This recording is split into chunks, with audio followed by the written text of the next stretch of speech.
All right. Good afternoon, Keller Williams Greater Metropolitan, and welcome to Mastering Multiples with Megas. We have an awesome event for you today. We are joined by some of our most talented agents on the buy side and the sell side. So I'd like to start today by setting the stage for what has taken place over the course of the last 48 hours.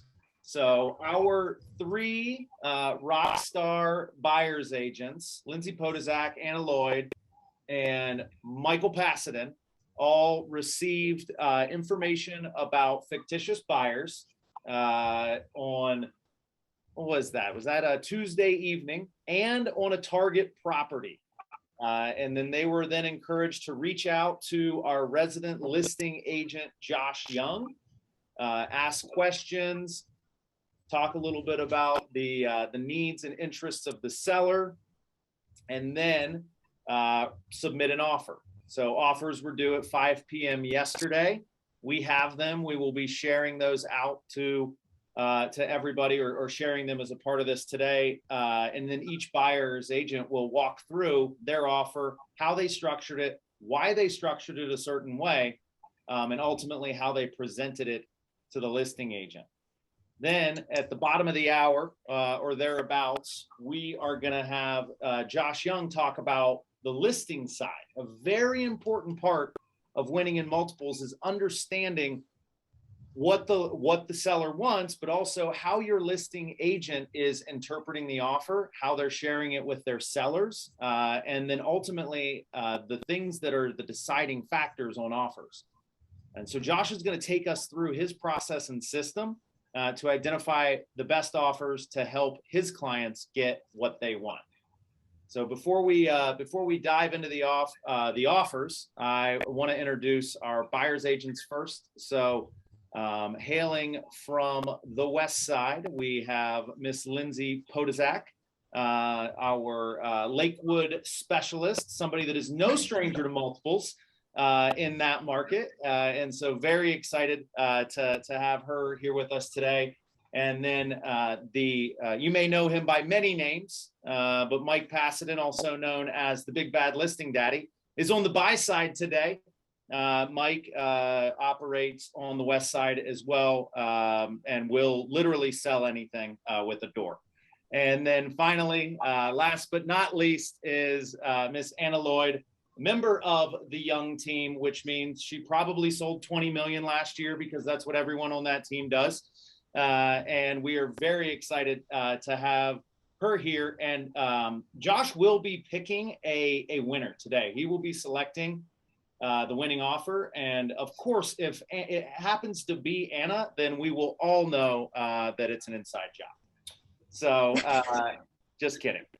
So very excited. I want to just go around quickly to Linzie, Anna, and Mike. And I'd like for you to tell us a little bit about who your buyer was, and then ultimately where you felt like you had opportunity to leverage for that buyer. So we'll start with Linzie.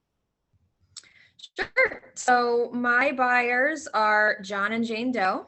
They are cash buyers, which is great. However, they are moving to Cleveland for a new job.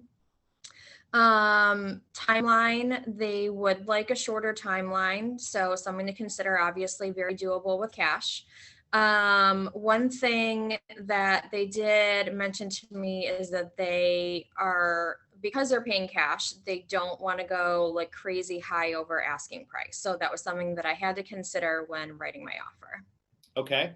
So cash buyer, but with a decided ceiling. Love it. Yes. Mike, or BBLD, as it says in the panel. Hello, everyone. I had Harry Potter as my prospective buyer.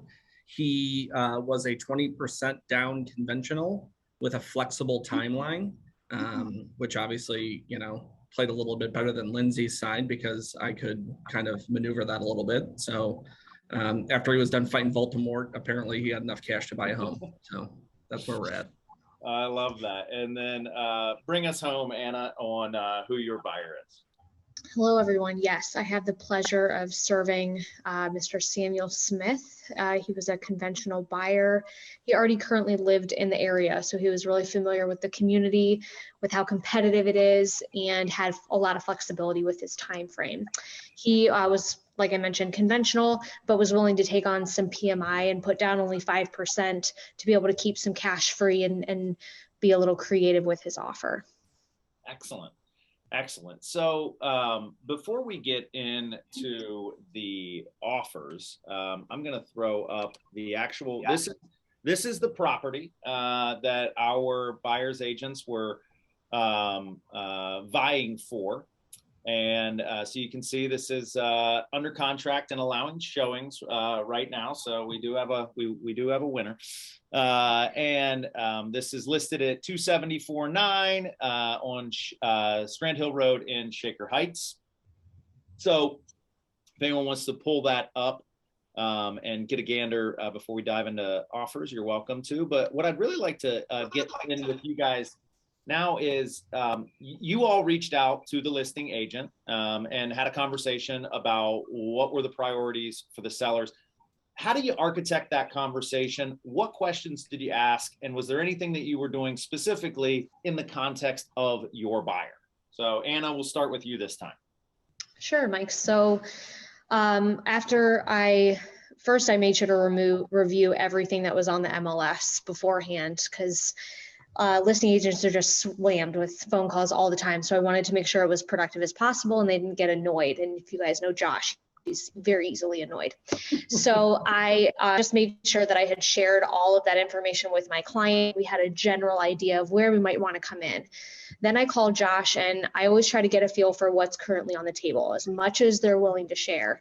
Is there already a slam dunk offer that we really just can't compete with? Just so I can set my clients' expectations. How many offers are in, if they're willing to share? And then really the most important things to the seller.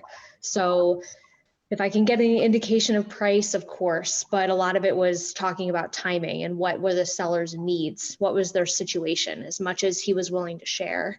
And that helped me understand that timing was going to be a really important factor for this seller.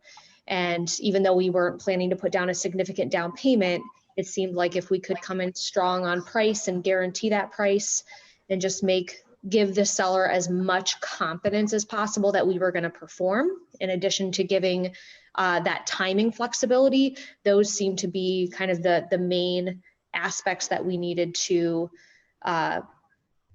set up our offer in order to meet. So Josh cares a lot about giving confidence to his seller, so the offer needed to reflect that in every way possible. I love that. I love that. That's wonderful. Before we unpack all of the play-by-play there, I want to throw it over to Mike and then ultimately to you as well, Lindsay, to talk about how you're setting up this conversation and what you're really going for while you have the listing agent on the phone. Mike? You want me to go first, Lindsay? Oh, sorry. I thought he was already going to you first. I'll go first. I'll go first. Yeah. So I called Josh yesterday and left him a quick voicemail, and he called me back while my twins were screaming in the background. So I'm sure he got to enjoy every second of that. But most of my conversation, around my buyer was, what's the seller's timeline? Because I know that my buyer has a really flexible timeline, and in this market, if you have a buyer that's got a flexible timeline on an occupied house, we know that's a pretty decent enough ace in the hole when you're framing an offer. So I kind of started with that first and foremost, and then I give them just a little background of my buyer 20% down, the flexible timeline. And then I asked, obviously, what title companies preferred, because if the sellers on the other side are purchasing a home and they want to get it streamlined under one title company, I usually will try to do that, because we've all done offers where we have let two title companies deal with a buy and a sell, and it always seems to hit snags. So being able to streamline that process, I thought, was a big sticking point on trying to, deliver the deal. I love that. I love that. What about you, Lindsay? What angles did you take? Sure. So, a lot of similar things that Anna and Mike already said. So Really getting a feel for what the, what the sellers are looking for, what's going to be, enticing to them. So talking about timeline, obviously, one thing that Josh said is they, were looking for, a little bit more of an extended timeline. So obviously in hearing that, I knew that I had to, structure things a little differently because my buyer was looking for probably a shorter timeline. So something that I had to put in the back of my brain of, okay, how am I going to make this work, so that it's a win-win for both sides. Another thing we talked about, he, like Mike said, looking for a really, clean, easy offer, making sure it's just a very easy, worry-free process for his sellers. So again, just thinking about that in the back of my brain of how can I structure this, going forward to make sure it's going to be very, easy is what he said for his sellers. And then, we talked about title company, great to keep it in-house with GM title. Another thing I did ask about too is similar to what Anna said is I did look at the MLS to see what information was already out there. I went along with what was in the MLS currently as far as POS. So I wanted to inquire, has a POS inspection been done? Does the seller plan on being it free and clear of any violations, that sort of thing at title transfer, so that when structuring my offer, I can keep that in the back of my mind as well. I love that. I love that. So if I'm unpacking a few things from what all of you said, getting the information off the MLS, right? And I love your point. These listing agents are getting slammed, and you won't do yourself any favors if you're asking questions that are readily answered with a few clicks, right? Mm-hmm. So making sure you're doing your homework on the front end. And then when we're looking for information from these listing agents is what offers on the table, like is there already a moonshot there, and we can maybe back our client off or at least prepare them that, hey, we're going to write this offer, but we need a miracle based on what else is on the table, and just figuring out where you're coming in at from terms. We have 3 levers in our offers: price, terms, and conditions. And as the market gets tighter and tighter, terms and conditions are more and more important. And I love the idea of streamlining, offering up flexibility on title companies, and anything else that can be massaged to make life easier for the sellers. So I want to go into next your actual offers. So we're going to start with you, Pasadyn, and I'm going to share these offers. So you should see Harold Potter's offer up on your screen. And so I would I'd love for you to just walk us through where you were pulling levers in this offer and what you heard from Josh that you then had show up here. Yeah, so part of my conversation with Josh was, and he didn't have it in his broker's notes, but I did call and ask him if they were going to take escalation clauses, because as we know in this market, some agents are taking them and some are not. Josh and I had a real spirited conversation about why we should allow escalation clauses, especially for our sellers, because it can get them a better deal than they might not have necessarily received before. So I knew we were in multiple offers. So I wanted to start with a stronger offer at the top, knowing that my buyer was 20% conventional. We went 10,000 over to start, as you can see in line 20. A solid amount of earnest money. I always do the 1%. My buyer was 20% down conventional, so in line 29. I had 20%. And then obviously the other big thing was in lines 43 to 48, knowing that I had a 20% down conventional buyer, I could push a 30-day close with the lender. And I gave the seller a full month of possession post-transfer on line 47 to sweeten the pot. Like that a lot. And then on line 53, we went with GM title and escrow services. And then pretty much boilerplate stuff all the way down until we got to the inspection portions, which I do have a blank addendum that we'll take a look at here, I'm sure, shortly. But I made sure to note in line 119 about the inspections to see the addendum so we can discuss what we were doing with the inspection. Okay. So let's, So, any pretty much. Yeah, I was gonna say everything's pretty much boilerplate all the way down until we get to that addendum.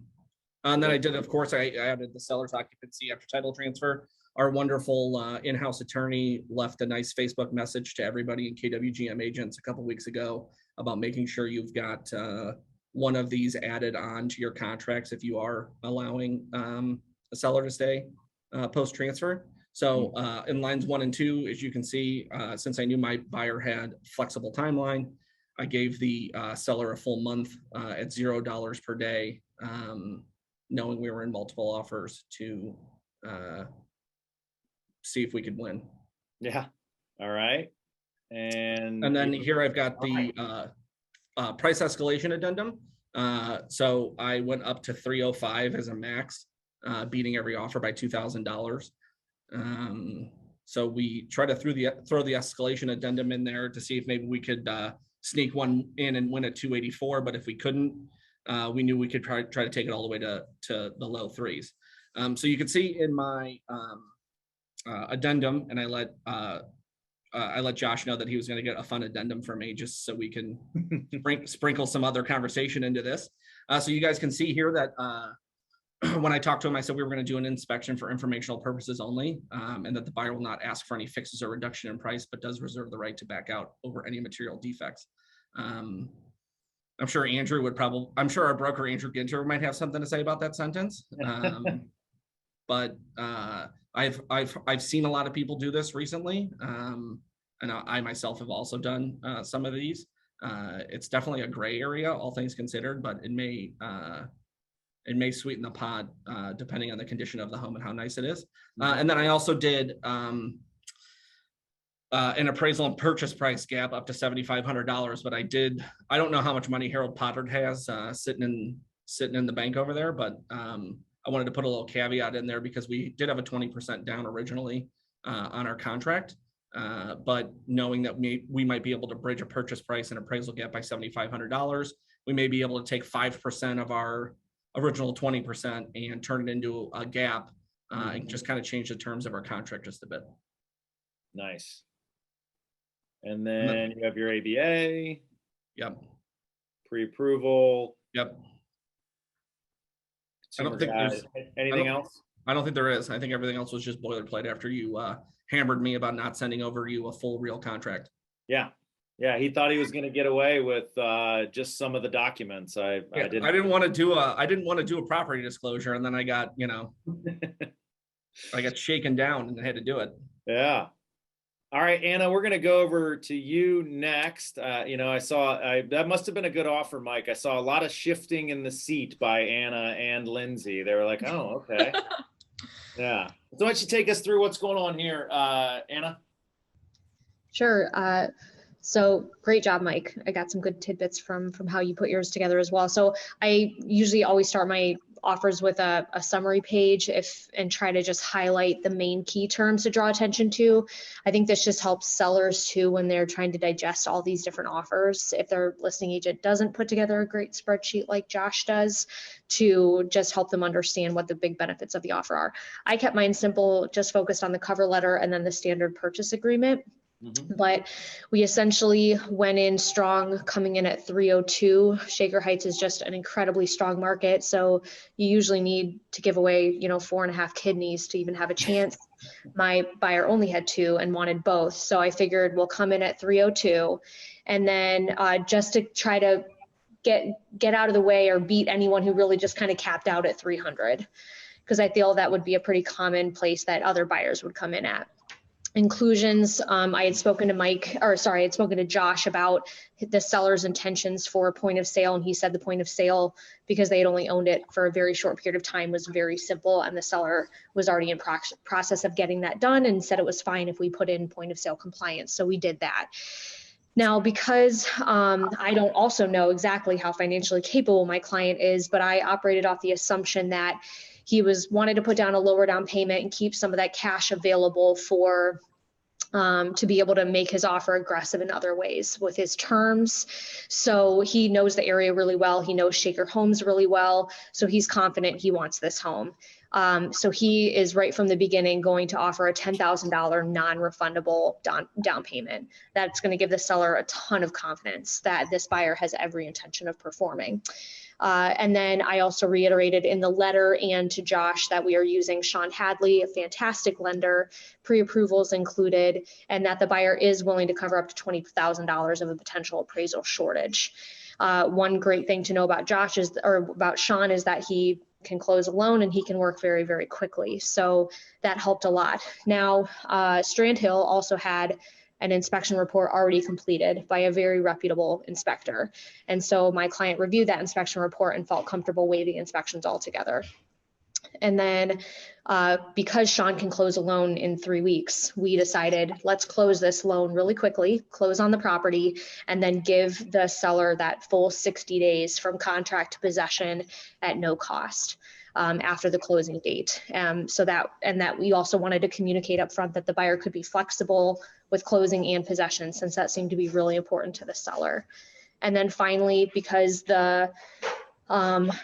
Josh said the seller had no strong preference on title company, so I just went with the standard in-home title company that we knew would get the job done very smoothly. All right, love that. And anything notable or quotable that's not represented in the cover letter? No, I think we covered all the key terms in there, kept it, again, very clean, didn't ask for a home warranty, no inspection condition to cover in here because he had already reviewed the inspection. So that pretty much covers the main terms.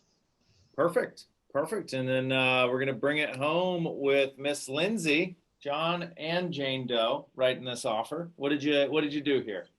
All right. So one thing I had to keep in mind, obviously, is, I do have a cash buyer, which is great, which I did share that with Josh. Obviously, cash, don't have to worry about appraisals, that sort of thing. So when structuring the offer, first I went, because my guy is paying cash, he doesn't want to pay crazy over market value. So I went and did take a look at comps within the area. So I pulled like last 6 months within a quarter mile.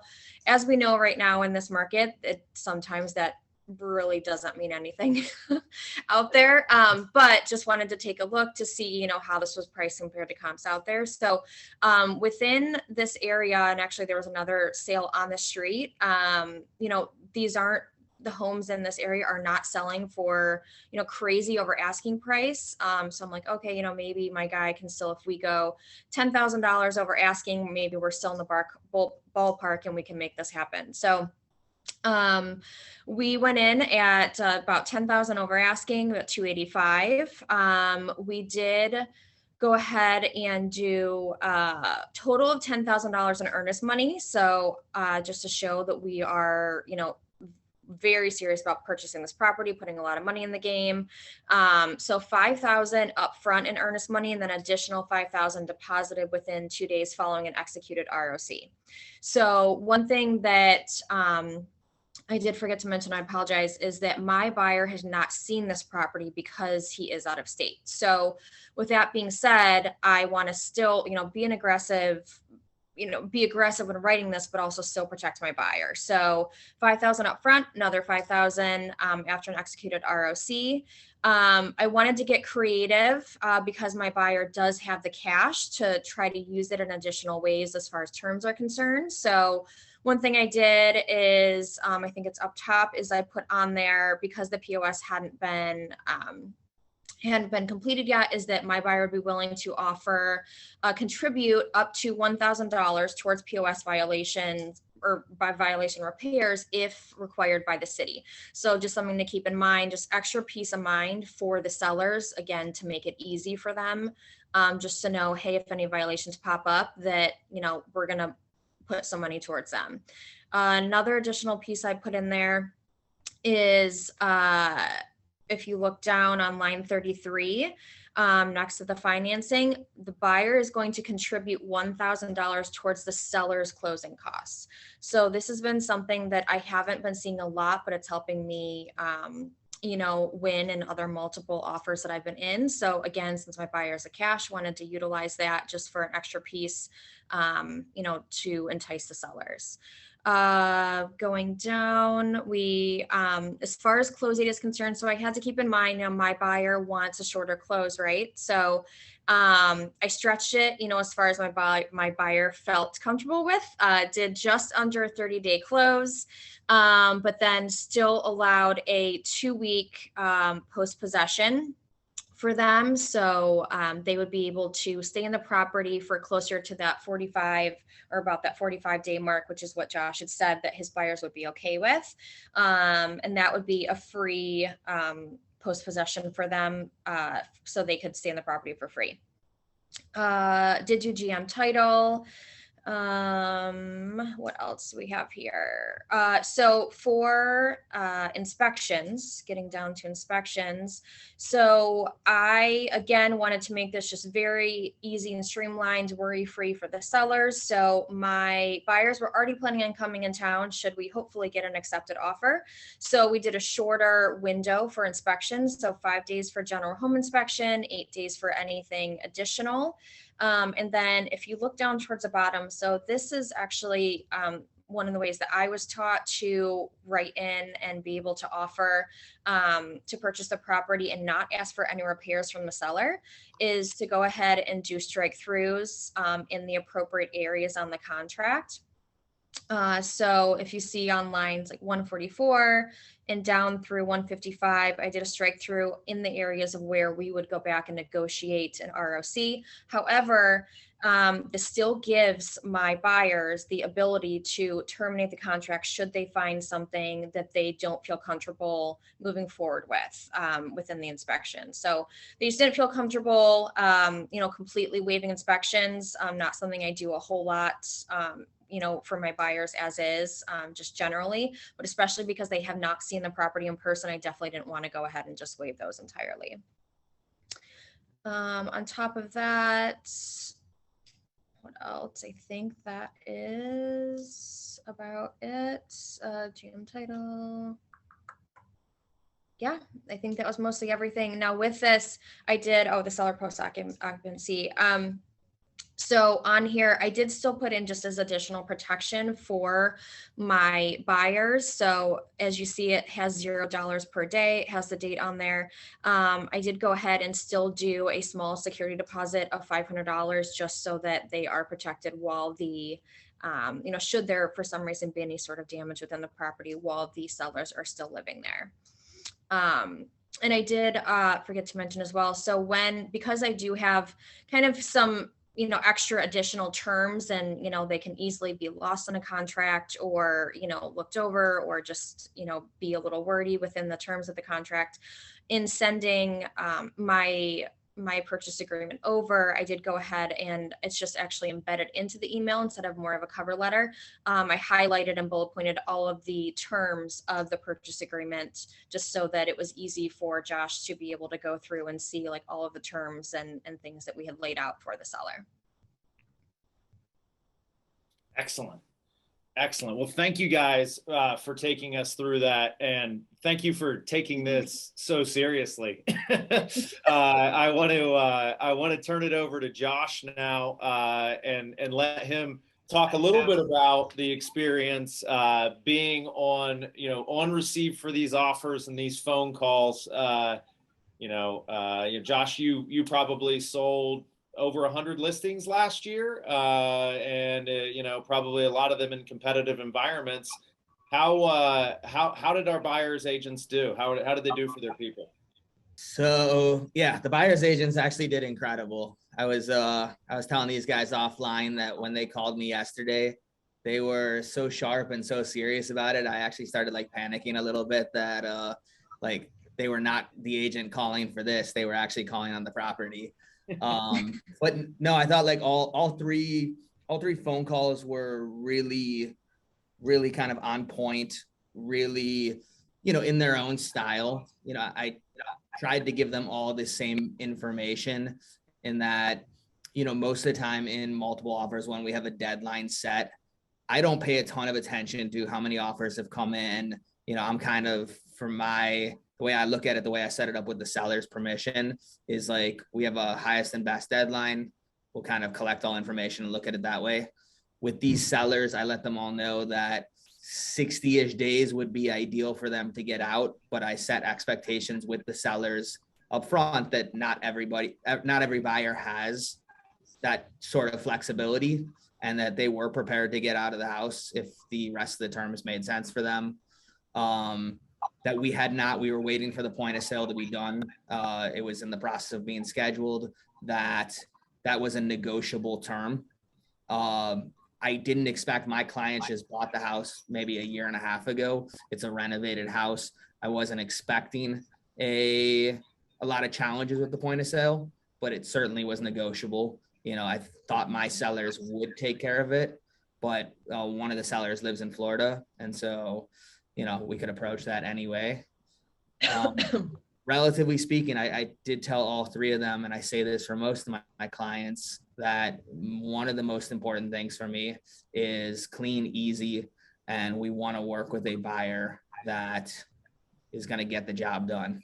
There's too many properties that we see come to the market or go under contract and end up coming back to the market. And so for me, a buyer that's giving us the confidence that they're going to get the deal closed. I feel very strongly my sellers do not hire me to put their house under contract. They hire me to sell their house. That is such a powerful perspective and a great way to think as a buyer's agent, right? How are we demonstrating and imbuing our offers with confidence to give you confidence that our buyers will perform?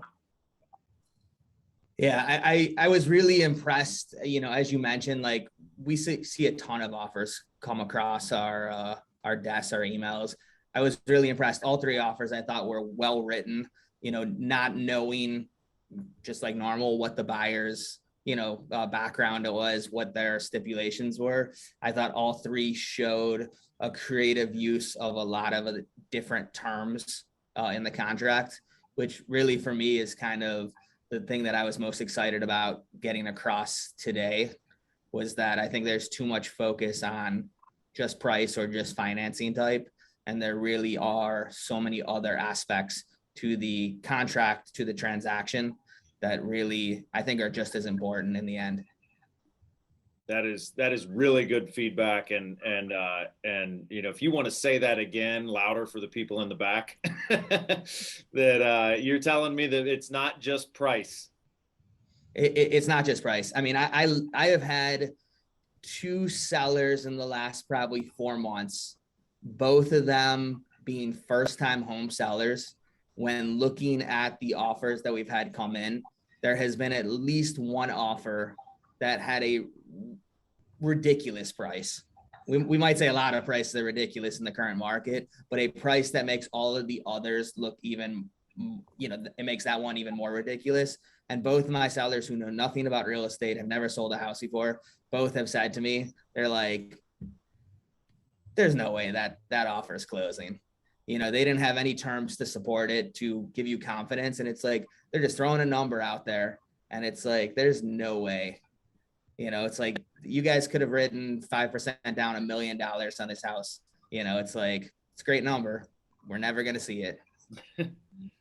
Well, why don't you take us through, so you receive these offers and you have a process. And I think this is a really exciting peek behind the curtain to how you're then unpacking these offers that came in and comparing them. 100%. So what I do is, I gather all the offers. I go ahead and have like a general spreadsheet that, I'll input all of the information into, which I'll share here in a second. But it's a little bit of a, Cliff Notes version for myself and for the sellers, that it doesn't explain everything. It gives a pretty good place for us to start. And then we can have a conversation around that and then review the offers in detail. I think just sending 15 offers, to a seller who's not familiar with reading, not just, in this case, right, I had 3 offers that were all written on KWGM contracts. One of the challenges of being a listing agent is that you're getting contracts from all different brokerages, all different agents, and having to understand that closing costs might be on the first page, it might be on the 5th page. Title company might be written in here, it might be written in there. So start with a spreadsheet. It's my kind of responsibility to organize this, and then we can, go through with the sellers from there. Awesome. Awesome. So let me see here. Does that work? That looks good.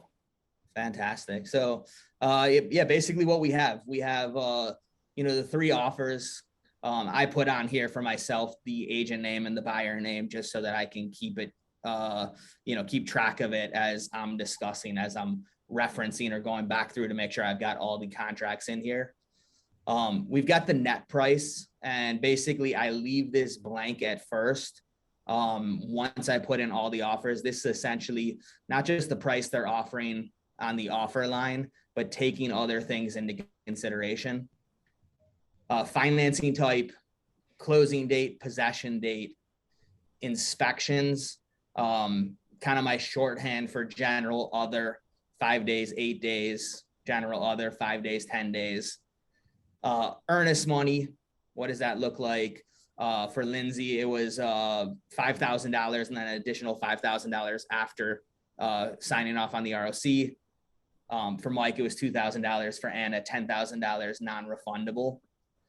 This was the face value or face offer of the initial, with Linzie 285, Mike's face offer was 284, and a straight ahead 302. Normally, the place where we would put closing costs in that a buyer asking for seller contribution, as Linzie mentioned, $1,000 her client paying towards the sellers. If there's a home warranty, what is the title company? Additional terms, this is normally where I'm putting in anything like an appraisal gap. Did they send over pre-approval, proof of funds? You guys might not be surprised how many agents don't send either of those over. It is shocking. And it's, if you have a great offer, I will do my best to track you down. But without that, I don't feel great about your offer. I probably don't feel great about you as an agent.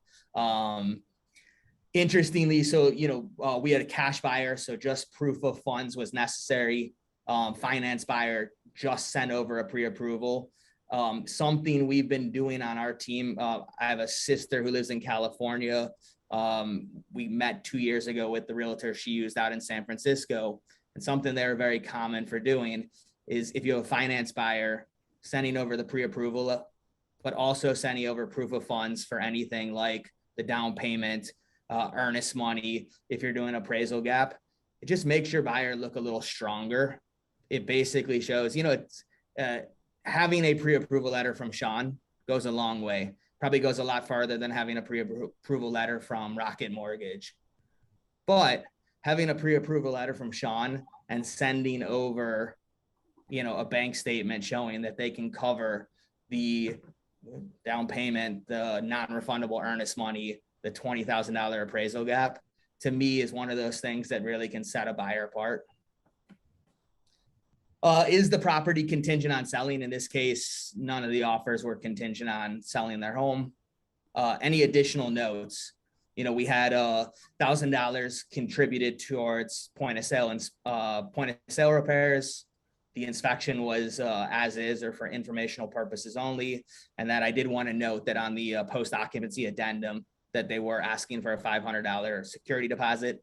Last thing I want to do is come to terms with my sellers where they love an offer and then they start reading through the paperwork and there's some sort of financial element in there that, I forgot to present to them. We also, hear inspections as is, and for Anna's offer that they were requesting the property to be point of sale compliant. And then we have coming down here, a place for escalation clause, 2 no escalation clauses. Mike had an escalation clause, $2,000 increments up to a max price of $305. And then just a place for me to note, is this their highest and best offer? People will often send offers early in the week, revise them later. I want to make sure that I am, calculating or taking into consideration their final offer, not something that was sent 4 days ago. Outstanding. Outstanding. So you do this, whether it's 3 offers or 30 offers, right? Usually anything over 2 offers ends up going in the spreadsheet. Okay.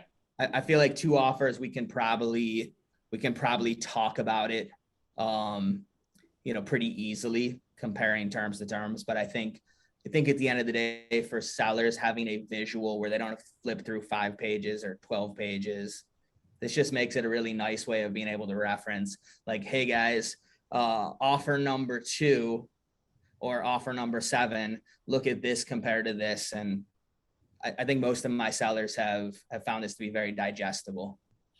Now, when you get an offer with a cover letter, like Anna and Lindsay shared, like, hey, here's all the high watermarks of the offer. Do you just does your heart warm up a little bit for those because your life gets easier, or is that something you'd recommend all of our folks do for their buyers? Just 100%. At the end of the day, it is still my responsibility to read through the offer and verify what I put in the spreadsheet is what's in the offer, not in the cover letter. But to me, presentation is huge. The difference between, having the agency disclosure up front and pre-approval letter, proof of funds, offer. I get offers where, we do a lot of pre-home inspections or pre-sale inspections on my houses. And I've got to scroll through 97 pages before I get to your offer. By the time I'm on page 20, my brain is automatically thinking, wow, this is probably not a great offer. But making it digestible or easy to understand for the listing agent, well presented, boxes checked, initials, all that kind of stuff. At the end of the day, looking for the confidence that you and your client are going to get this job done, to me, goes a long way. Excellent. Well, can I just add something in there real quick? I think something that we've been taught a lot is like in the same way that photos are the first impression of a home, well, the way that you present yourself and your buyer is your first impression that you're giving that agent about how their experience would be if they choose you. And so every checkbox matters. The way you present your offer matters. And I'm a big believer in how stressful this market is, that if you can establish that you're on the same team as the listing agent from the very beginning, then they already start to feel that rapport with you, and that could really impact how they present you to the seller. So just from everything really matters. Josh, how important is it? I mean, if you were to just get another offer, maybe it's cash, $290, decent terms, but it just came over email, right? You did not connect with or have a conversation with the buyer's agent prior to them sending the offer. How important is that sort of touch that somebody gets with you before delivering the offer? I think it's really big. I think it's really big for a couple of reasons. One, it doesn't leave me with a ton of confidence in the agent. Obviously, the terms of the offer are the terms of the offer. But I also think that touch before writing the offer is super important because, I've had a lot of people that will send over offers and they'll say things like, my guy's already pre-approved through underwriting. We can close in 14 days. We can close in 18 days, blah, blah, blah. And they're saying this like it is a huge advantage to my client. And the reality is if my client needs 60 days in the house, your closing and making my clients get out of the house in 14 days is actually a huge disadvantage. And if we haven't had any conversation, you don't know that. You think you're putting a tremendous foot forward for your client. And in actuality, you're, a huge detriment to my client. And so any touch that you can get is, I think, huge. It just helps secure that relationship. It helps secure, Lindsay in her email, mentioned that she's here to see this through communication. I want someone that is going to, again, be a part of this all the way through. I love that. So how are you, now that you've got your spreadsheet uploaded, how are you looking at these? And what's the conversation you're having with Mr. and Mrs. Seller? So yeah, basically, the couple things that I'm going to do is something that I started doing is, we've seen an inflated market. We've seen prices going crazy. And the reality is even on some of these houses where, we're getting 15, 17 offers, we're also probably getting 60 people that aren't writing offers. And so I like to kind of start with having a conversation about what the value of their house is, probably in a vacuum. If we brought one buyer in, if we took out all the competition, what would that value be? And then I think that way we have a good way of comparing. It's not like, oh, Lindsay's offer is super low. Lindsay's offer might still be, considerably over what value is for the property. It sets expectation, I think, in a fair way. Then basically what we're going to do is I'm going to reiterate to the seller that despite my feelings, I don't make any decisions. It is which offer aligns with them. I, most of the time have an opinion, but it doesn't matter to me. It's not my money. It's not my house that's getting sold. What's most important to them is going to determine which is the winner. And then so we really break it down and kind of talk about the detriments of some versus the others, and trying to understand what is the difference between, let's say, the cash offer, the 20% down offer, and the 5% down offer. What does that really mean? For the cash offer, there is no appraisal. For the 20% down, you probably, I think Sean has said previously, maybe a 25% chance that you get an appraisal waiver.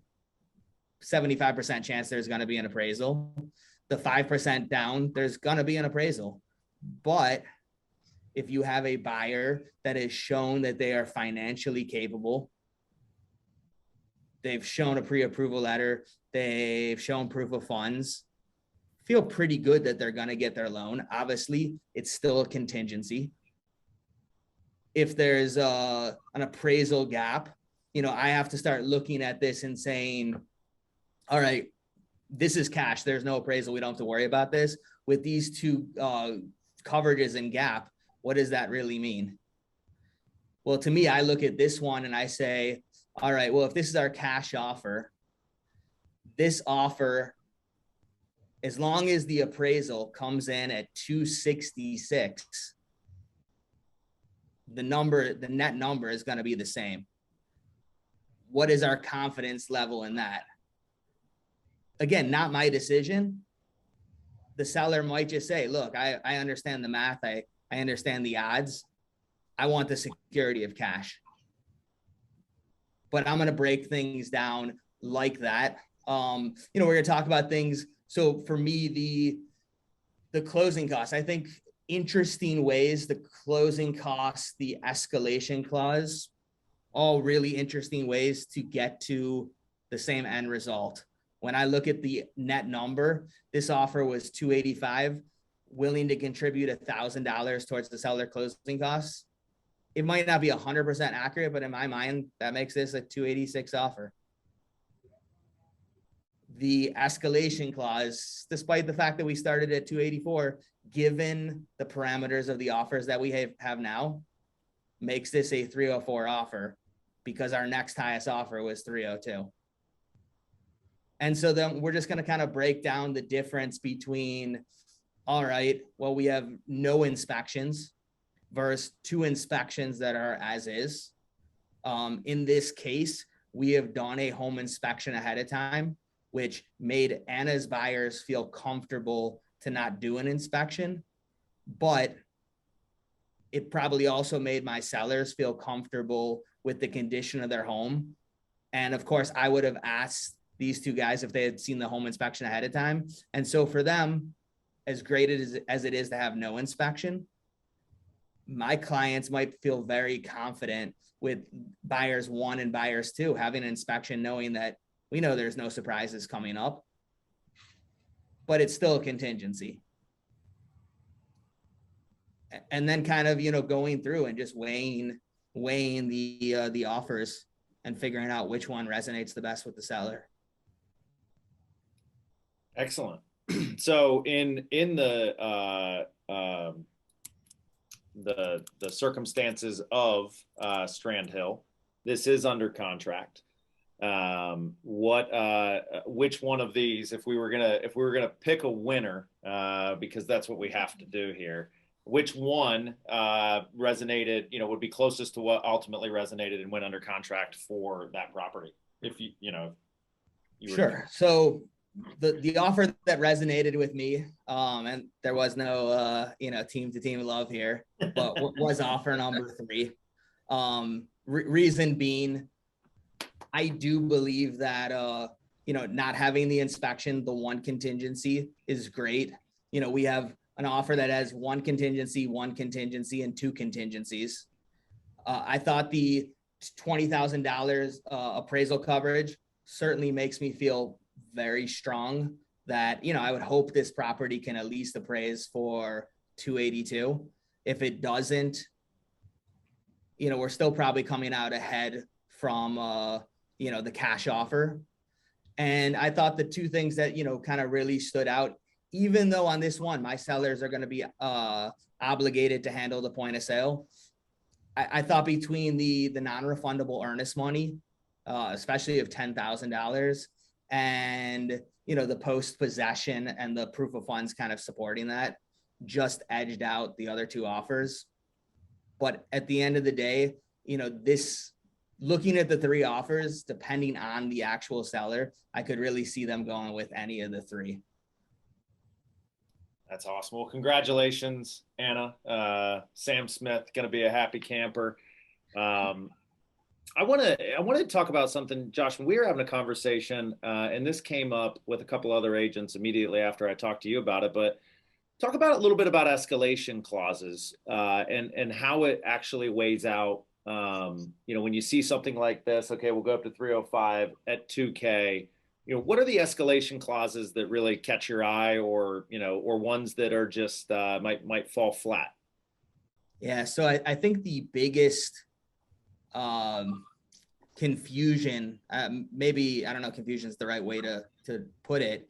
The biggest challenge that I see with escalation clauses is that I think most agents look at an escalation clause as it allows my buyer to not put their top dollar forward. It allows my buyer to compete against other offers by a small amount of money. And I think the end of the day is that most agents are looking at their escalation clause and saying, if there was an offer that is similar to mine, all the same terms, $500, $1,000, who wouldn't want $500? Who wouldn't want an additional $1,000? The reality is, though, is just looking at 3 offers, the terms are different. And so, in the case of Mike's offer, it is $2,000 higher than Anna's. Is the seller willing to take on the risk of the inspection, or the lower appraisal coverage, or the lower earnest money for $2,000? I think in most cases, probably not. Again, it's not my money. So the seller might say 100%, two grand is $2,000. But the way I always phrase it to other agents is, at what number, and it's different per seller, at what number does that escalation clause or that gap cause you to start questioning if there was an offer in front of you, right? If you had $300,000 cash offer and 302 financed offer, the rest of the terms are the same. How many sellers are taking the $300,000 cash? What about at 305? What about at 310? What about at 320? 2 offers that have, 300,000, one has inspections, the other one doesn't. 300, 302, you're probably taking no inspections. At what point do you get to a place where the seller says, for $5,000, for $10,000, oh, wow, you know what? I would rather take the risk because the money is worth it. That's awesome. So if you're gonna trot down the path of an escalation clause, do it with the mindset of what's the amount of money that would call to question, any other gaps in terms. 100%. 100%. I think the other challenge with it is, I receive escalation clauses up to large numbers. Well, if the other offers don't utilize, like if it doesn't go up, if Mike's escalation clause was up to 325, with Anna's offer being the second highest, it still only goes to 304. Mm-hmm. I've gotten some pretty nasty phone calls, from people that are like, we offered 325 and we didn't even get it. It's like, you didn't, you offered 304. If you had wanted to offer 325, you have to structure it differently. Mm-hmm. Josh, there's a question in the chat. Danielle Sutcliffe says, would you counter the 304? Would you counter with 304 on the 302, even though it's their best and final? Like, did you ever say, would have you had sellers say, well, can we get 304 out of this one? And then you're going back.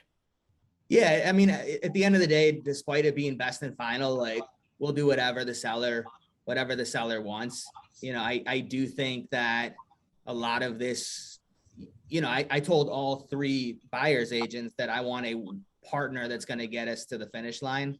And I do think there's something for, not being incredibly greedy. And it's like, you have three buyers that wrote really nice offers on the property. And for the same way that typically I would think for $2,000, Anna's offer is probably the most sure.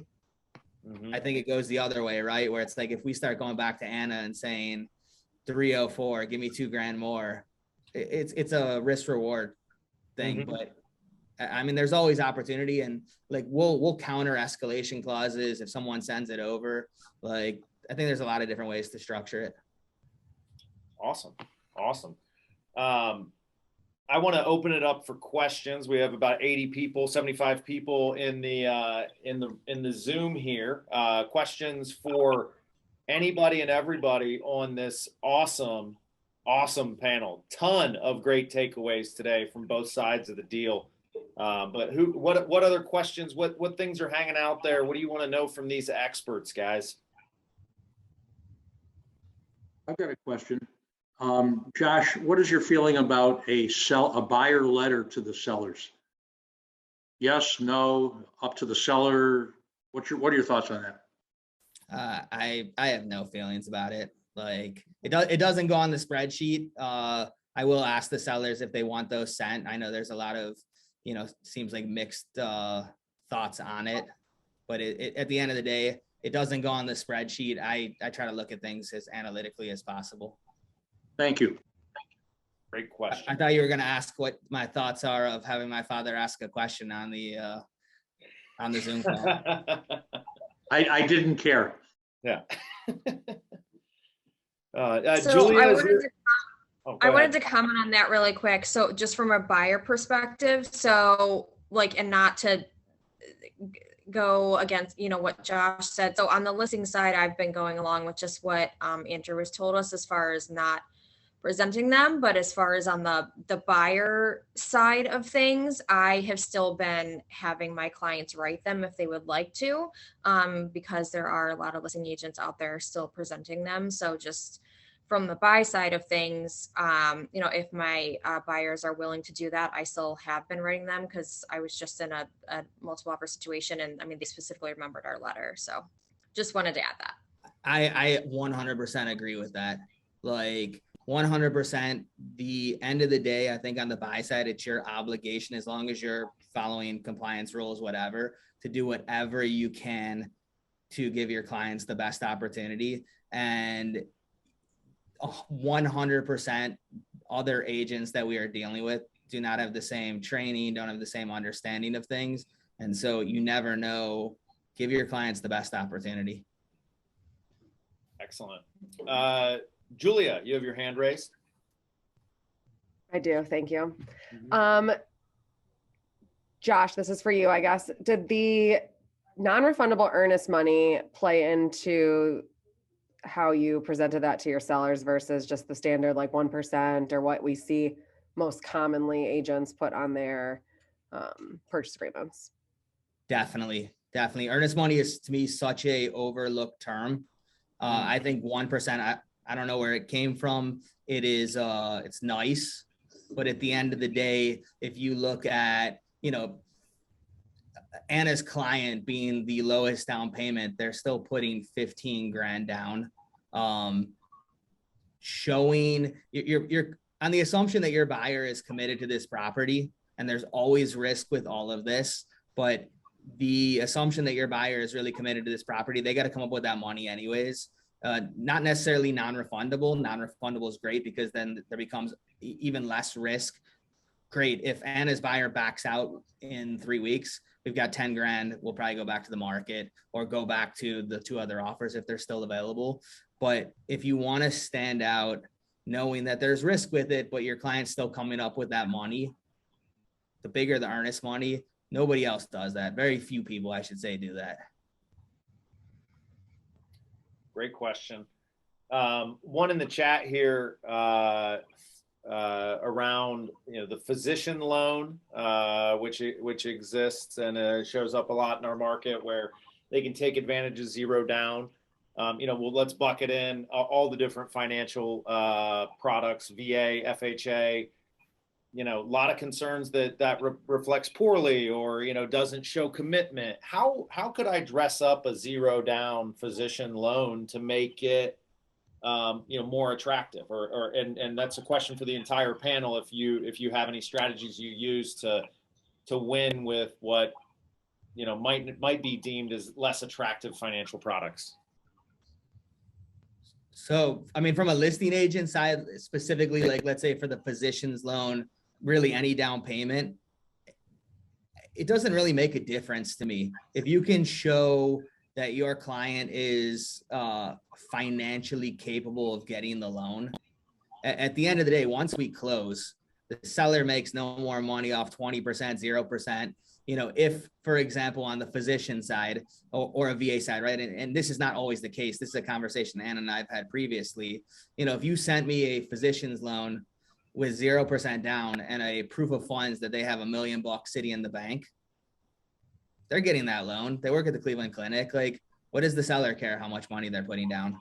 It becomes a little bit more challenging with some of the other financial opportunities when they don't have all of cash at as a resource.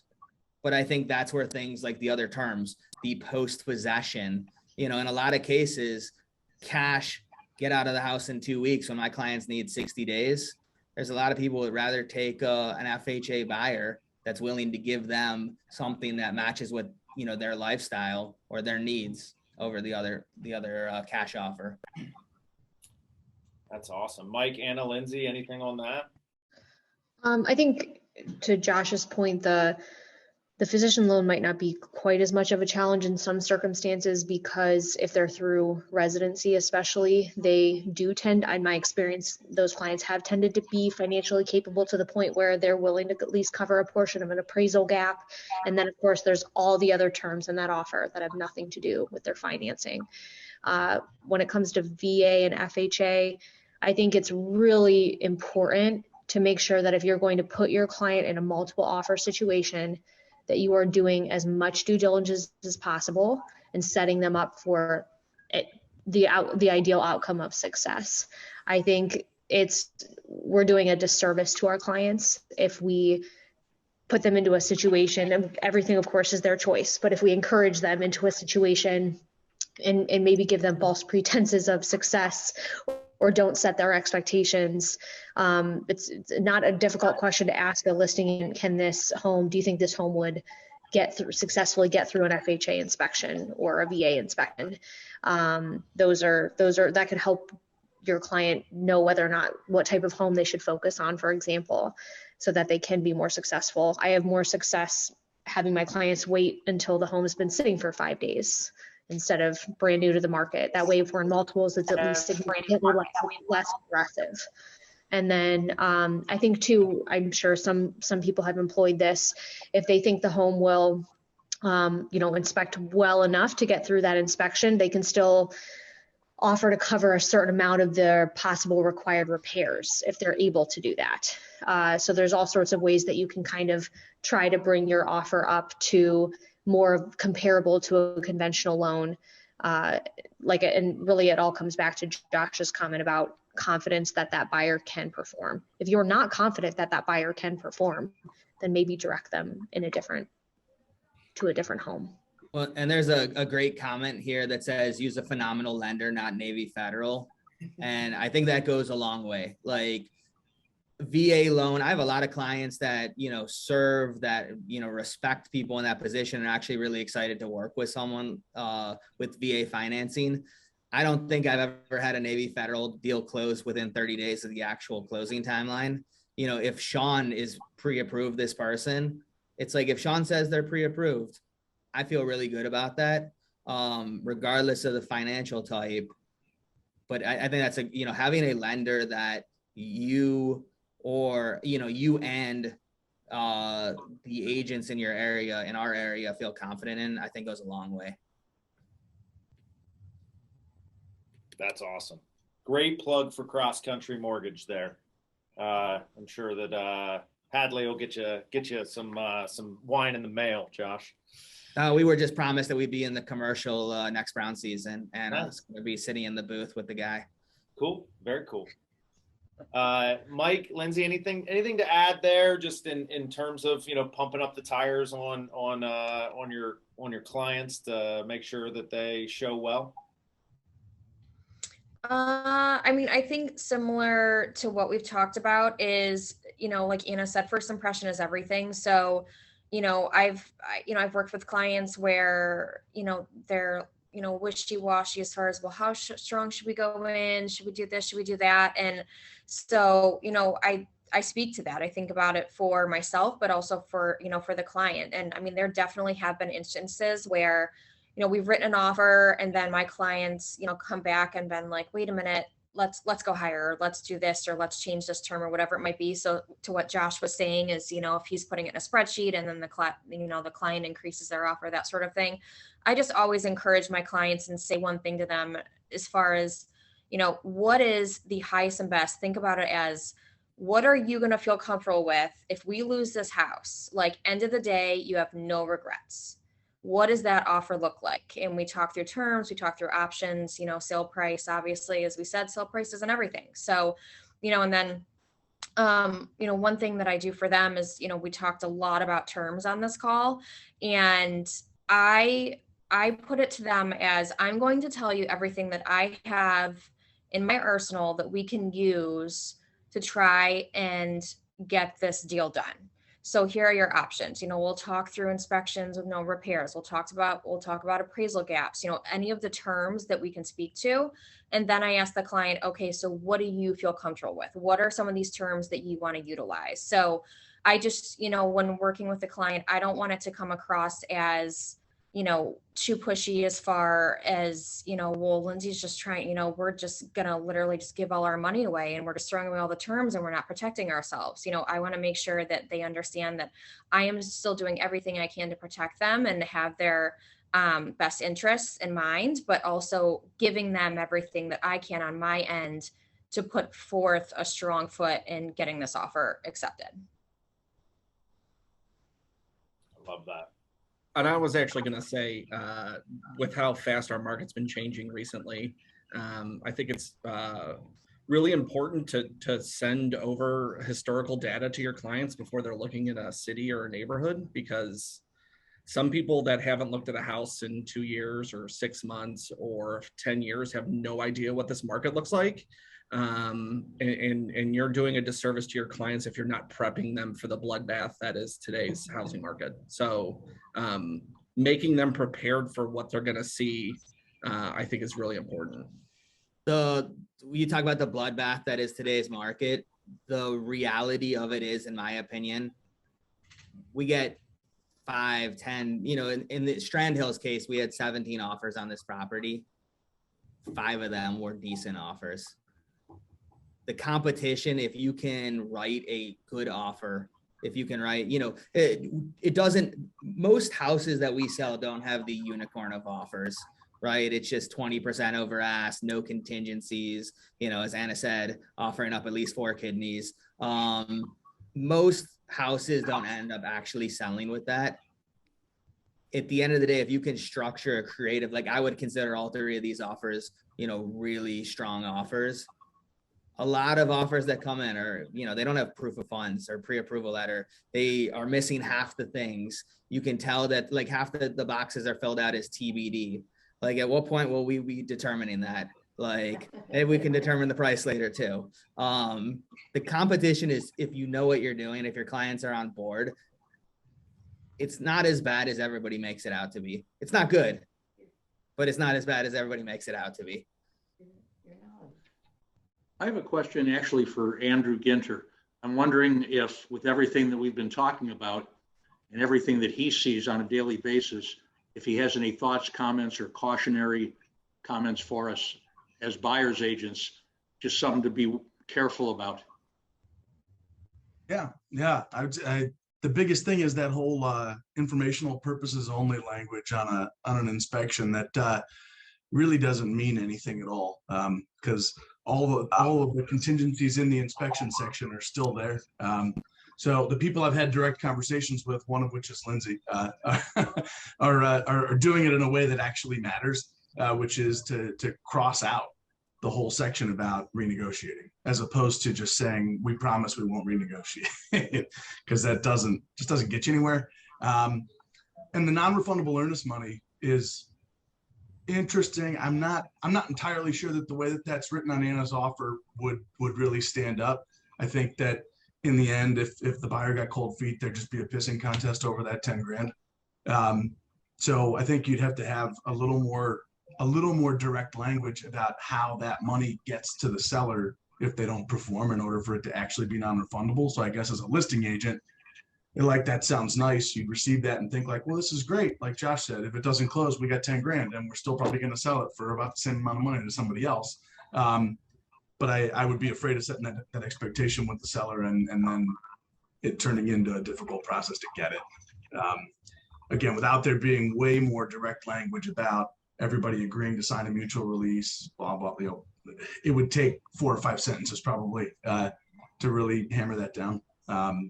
But the inspection thing, I can't tell you the amount of times I've had to have conversations with the other side, whether we're the listing agent or the buyer's agent, about that whole informational purposes only language, and it not working out very well. And then both sides claiming the other side's breaking the contract because something was asked for, but it was asked for because the seller said, well, rather than backing out, is there something we can do for you? And then people start renegotiating and then sellers get upset, and it's not good. It's not good. I think from the listing agent side or the seller side, it's like buyers go into it with great intentions, saying, yeah, we won't ask for anything. And then they've eliminated the 16 other people from competition.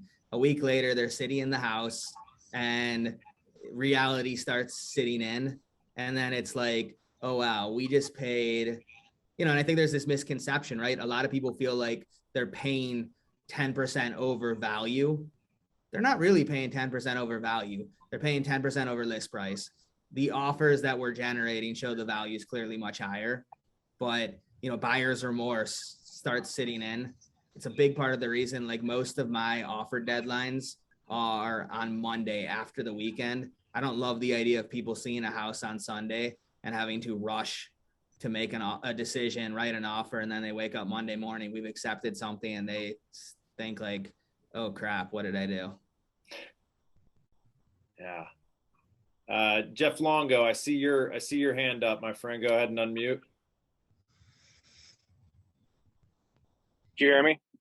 Yep. Hey, Josh. Regarding appraisal gaps, what, from your point of view there as a listing agent presenting 10 or however many offers, what would you say a greater percentage of the sellers are interested in a lesser price? I mean, let's just take like 20 grand. Are most of your clients like, would they prefer 20 grand less on a sale price with an appraisal gap guarantee? Or would they say like, I'll roll the dice if it doesn't you know, this is at 340, this offers at 360, the 340 has an appraisal gap guarantee, the 360 might have like 5 or 10K appraisal gap. Would you say your clients are willing to like, yeah, I'll roll the dice with that 20 grand, like things have appraised? Like, how do you, I think it depends on the seller. It also probably depends on some conversation we've had with the buyer's agent. You know, how committed is the buyer to this property? You know, can we have a conversation? You know, because like, as I pointed out with the difference between the two financed offers and Lindsay's offer, it's like her offer is guaranteed at 286, right? If Mike's offer at 7.5, you know, appraisal gap, 7.5 grand comes in at 300, we're still walking out ahead dollars for dollars, you know, over Lindsay's offer. But I think it really depends on the difference. It depends on like the confidence you have in the buyer through the rest of the terms. You know, I'm a big believer that as long as the seller wants to sell and the buyer wants to buy, you know, and you've got two people that are going about this with good intentions, there's a lot of opportunity to make something work. Let me stop you right there. I mean, at what point are you like feeling really good about the buyer's intentions? I mean, I mean, like you're obviously the terms, if it's a clean written offer, dates make sense. What, like, is that just through like a phone call conversation, like, or a few different conversations that you're like, hey, this is a legit buyer? Yeah, they have no appraisal. It's probably more off the offer that's written. You know, I normally have one conversation. I never talk to the buyers. You know, I have honestly no idea with half of the agents I talk to if they know their buyers. Like that also for me is I love to ask that question, like, you know, how long have you known this buyer? Is this a buyer you picked up off Zillow yesterday morning? That definitely derails some confidence. But it's more like, did they write an offer that shows like they're serious? Okay, I got one more question for you, if you don't mind, on Sure. escalation, like from you, like reviewing an escalation addendum. So like, say there's a big gap in like the contract purchase price and the escalation. Say it's like 50, 60K.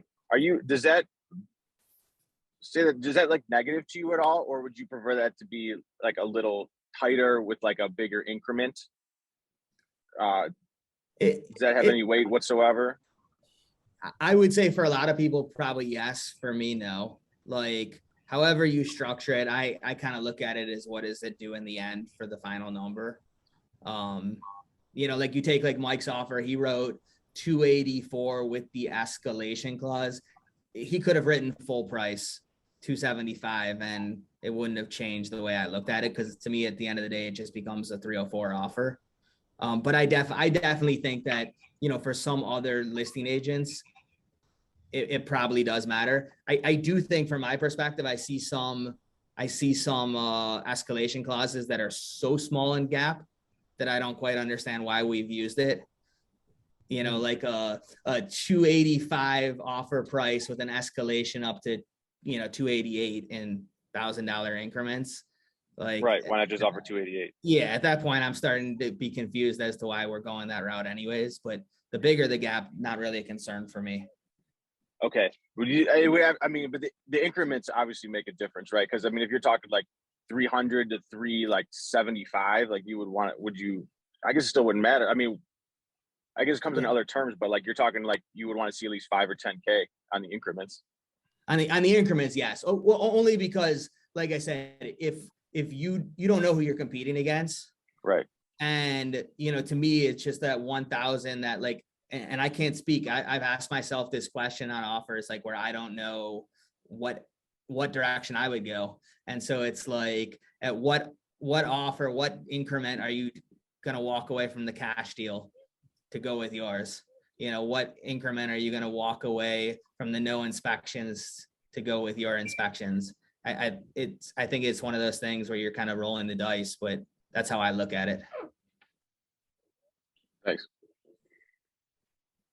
If I could say one thing too, and this isn't to by any means overstep Josh at all, but I'm sure you've had this a million times, Josh, that I've had a couple sellers that they they might have an opinion as far as to what Jeff is asking of, okay, well, this person came in strong right off the bat, whether they're coming in at a, asking price offer, or if they went in above asking with an escalation, versus, asking with an escalation. So I think like maybe sometimes there's never really always a good answer. Like obviously, Josh, you advise your client as to what your thought process is on it. But I know like I've had some clients of mine that they're like, well, I like this person better, to be honest, because I like that they came in stronger right off the bat.